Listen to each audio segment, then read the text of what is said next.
आप सब कुछ सीखे बाबा साहब से, बस ये अपनी उंगली का सही प्रयोग करना नहीं सीख पर, जो सबसे आसान काम है। इस उंगली का सही प्रयोग करना सीख लो, आपके बच्चों के और आपके तरक्की के रास्ते खुलने में बहुत देर नहीं लगेगी। जब मैं अपने यहाँ चुनाव लड़ रहा था, मुझसे कहते थे क्या करेगा अकेला चंद्रशेखर, तो मैंने कहा था कि डॉक्टर अंबेडकर भी अकेले थे, मान्यवर काशीराम साहब भी अकेले थे, और चंद्रशेखर भी अकेला। एक मौका मिलने दे तो बताऊंगा पार्लियामेंट में, अगर इस मीले पटके वाले ने अपनी अलग पहचान ना बनाई तब आप कहना। और आज ये हालत है कि कल तक कोई जो जय भीम नहीं बोलता था, अब मैं पार्लियामेंट में जाता हूं तो ऐसा लगता है सारे जय भीम वाले हो गए, इधर वाले भी और इधर वाले भी। ये जो बजट है ना, जो आपके ऊपर लग रहा है, ये बजट आप ही की जेब से गया टैक्स के रूप में। आपका पैसा आपके ऊपर लगाना कोई बहुत बड़ा काम नहीं।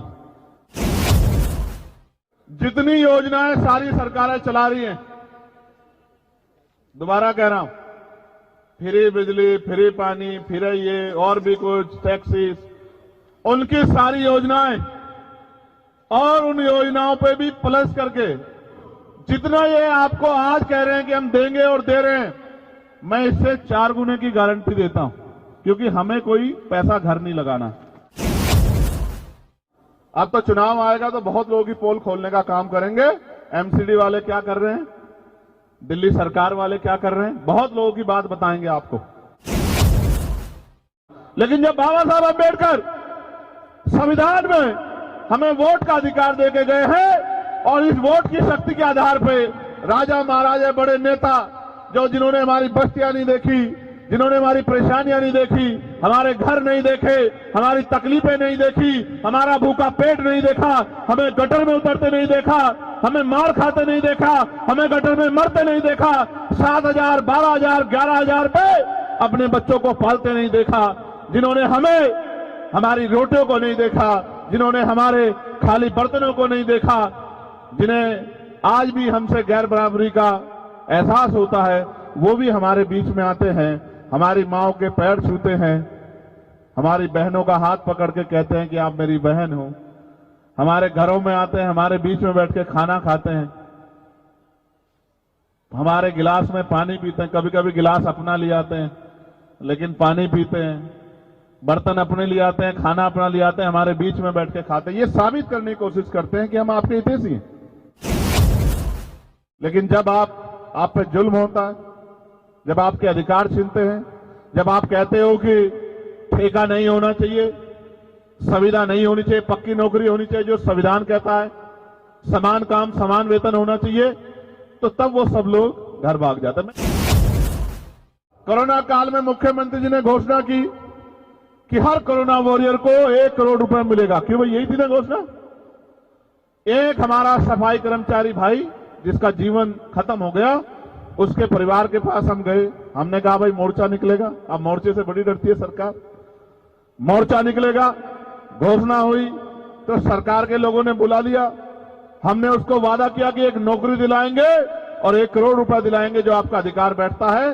सरकार ने उनको नौकरी दे दी चुपचाप और 10 लाख रुपए दे दिए और उससे कहा कि चुप हो जाओ, घर में जाके बैठ जाओ। हमने इनसे कहा कि मोर्चा निकालेंगे चलो, तो बोले वो तो लड़ ही नहीं रहे। तो मैंने कहा क्यों नहीं लड़ रहे हैं? उन्होंने बताया कि ऐसा ऐसा हो गया। तो मैंने कहा बताओ कि अपना 90 लाख रुपए खो दिया उसने। बोले ये मिल गया, ये भी बहुत है, आपके जाने से ये मिल गया। यही दिल्ली में नए साल पे एक बेटी को घसीटा गया था, आपको याद होगा, 10-11 किलोमीटर बवाना में उसके परिवार के साथ जाके उसके ऊपर हुए जुल्म की लड़ाई हम लोगों ने लड़ने का काम किया। तो हमने कोशिश की आपकी आवाज बनने की।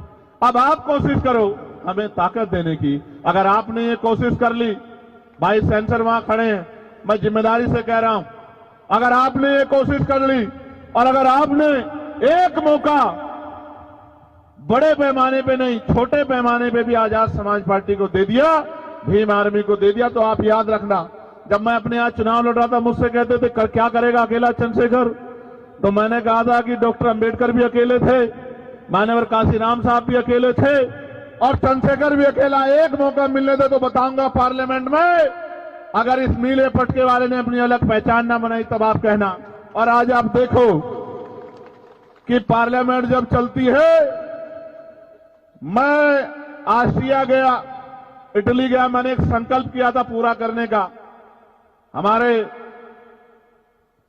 धर्मगुरु हैं संत रामानंद जी महाराज जो शहीद हो गए थे, उनकी उस धरती पे जाकर नमन करने का मैंने संकल्प लिया था।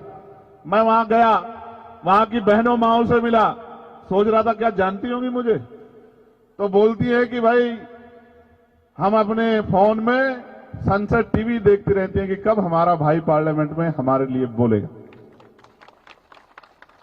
आप ये बताओ, आप भी सुनते होंगे और बहुत सारे लोग तो ये कहते हैं कि हमने पार्लियामेंट टीवी को इसीलिए यूट्यूब पे सब्सक्राइब किया कि हमारा भाई वहां बोलता है हम उसको सुनते हैं।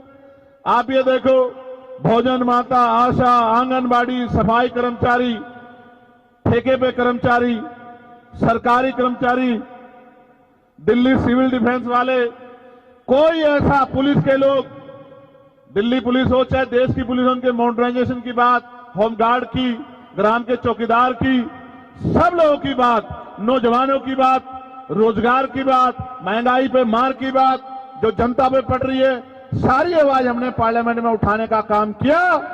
और आज ये हालत है कि कल तक कोई जो जय भीम नहीं बोलता था, अब मैं पार्लियामेंट में जाता हूं तो ऐसा लगता है सारे जय भीम वाले हो गए, इधर वाले भी और इधर वाले भी। एक दिन तो मैं गया, अभी एक विवाद हुआ तो मैं गया तो वहां के कर्मचारी आए मेरे पास, मैं अंदर बैठा कुछ लिख रहा था, बोले आज तो आपकी पार्टी के बहुत सारे सांसद आए हैं। तो मैंने कहा कि यार अभी तो चुनाव भी नहीं हुआ, सांसद कहां से बन गए बहुत सारे? तो बोले बहुत सारे लोग नीला पटका पहन के घूम रहे हैं। तो मैंने कहा नीला पटका पहन के तो बहुत लोग आएंगे, जय भीम का नारा भी बहुत लोग लगाएंगे, लेकिन जब आपको जरूरत होगी और आपकी तरफ आंख उठेगी और आपके अधिकारों पे हमला होगा तो सिर्फ भीम आर्मी और आजाद समाज पार्टी आएगा। वही असली नीले वाला है, वही असली नीले को आगे बढ़ाने वाला है। तो मैं बस आपसे कहना चाहता हूं, अब तक आपने सबको मौका दिया, सबका हाथ पकड़ा, सबको आगे बढ़ाया, सबकी आवाज आप बने, सब पे भरोसा किया। एक मौका आपको हमारे इन काम करने वाले साथियों को भी देना चाहिए। और अगर आपने एक मौका इनको दे दिया, मैं आपको लिख के देता हूं कि ना फिर आपको किसी और झंडे की जरूरत पड़ेगी, ना डंडे की जरूरत पड़ेगी, ना नेता की जरूरत पड़ेगी, क्योंकि नेता मां के पेट से जन्म नहीं लेते, नेता संघर्ष से पैदा होते हैं। और भीम आर्मी ने संघर्ष करके नेता तैयार किए हैं, जिनको कल तक नकारा जाता था, आज उनको बड़े बड़े नेता फोन करके कहते हैं कि हम पे अपना आशीर्वाद बना के रखना।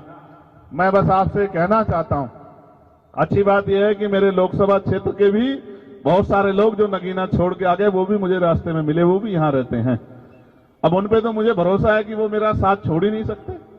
मैं यहां से नगीना के साथियों का भी धन्यवाद देता हूं और मैं आपसे ये भी कहना चाहता हूं बहुत जिम्मेदारी के साथ कि सड़कों की लड़ाई हम लड़ते रहेंगे।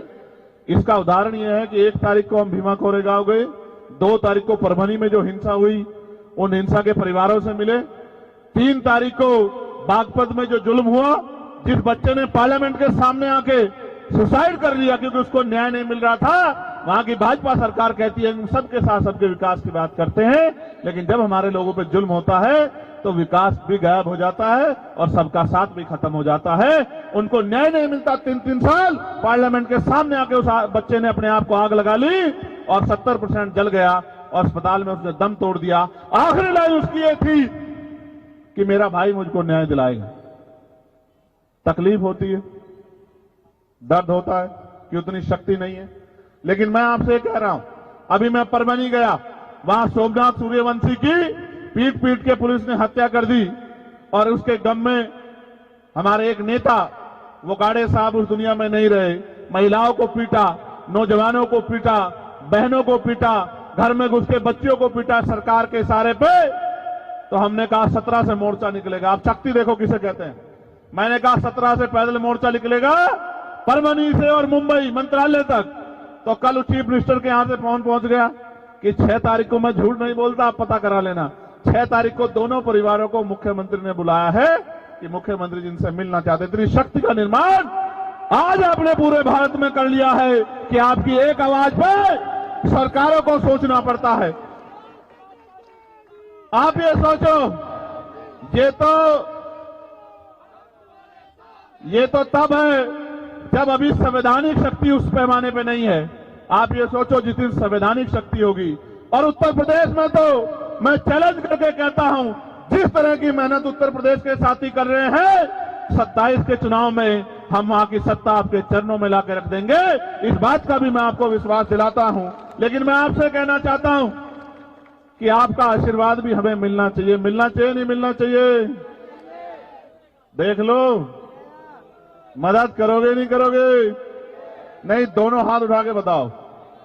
नहीं, दोनों हाथ से बात नहीं बढ़ेगी। अपनी अपनी जगह पे खड़े होके बताओ, मदद करोगे नहीं करोगे?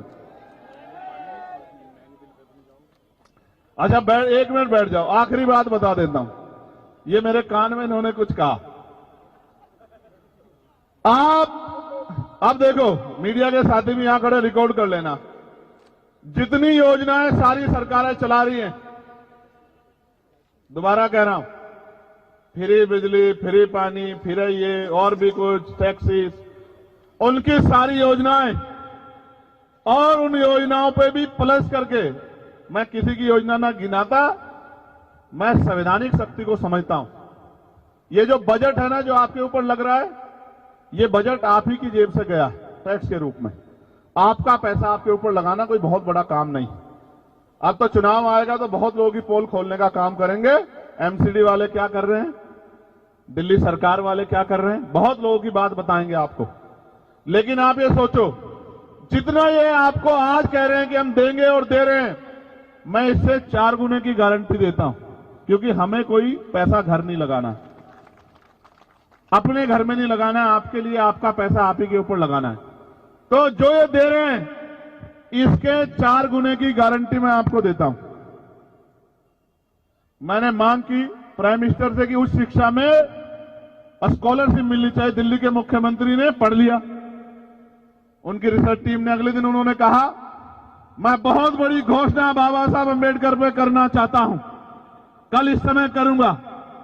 हमारे साथियों ने कहा कि मुख्यमंत्री जी को घोषणा, हमने कहा हमारा चार्ट उठा लो, 12 घोषणा में से एक घोषणा उसमें से ही होगी। तो कहा बाबा साहब अम्बेडकर शिक्षा को बड़ा महत्व देते थे, तो उस शिक्षा में हम लोग स्कॉलरशिप देने का काम करेंगे। मगर अब देखो कितने तेज है, गौर से सुनो, वो अपना एडमिशन करवा ले तो उनको बाकी सारी मदद हम लोग करेंगे। भाई ये बताओ, 12वीं तक की स्कॉलरशिप देके डॉक्टर बना दोगे क्या?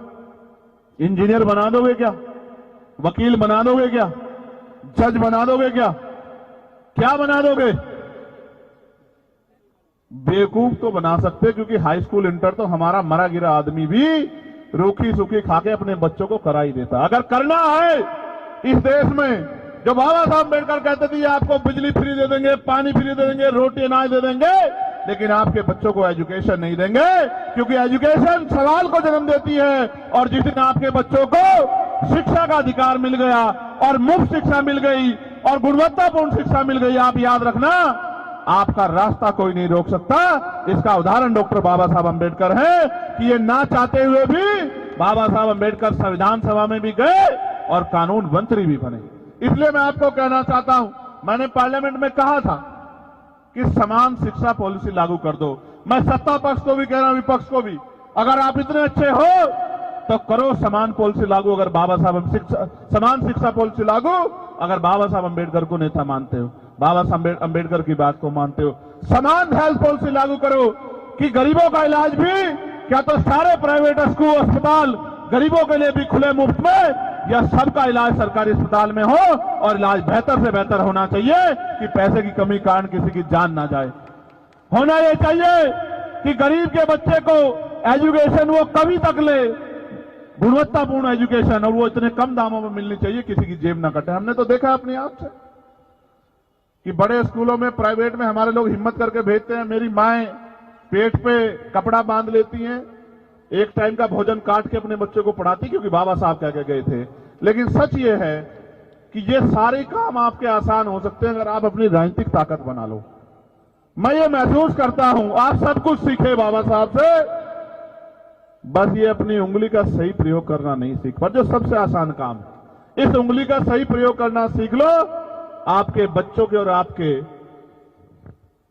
तरक्की के रास्ते खुलने में बहुत देर नहीं लगेगी। आप यहां आए, आपने मुझे सुना और हाथ उठा के समर्थन किया, इसके लिए मैं आपका धन्यवाद करता हूं।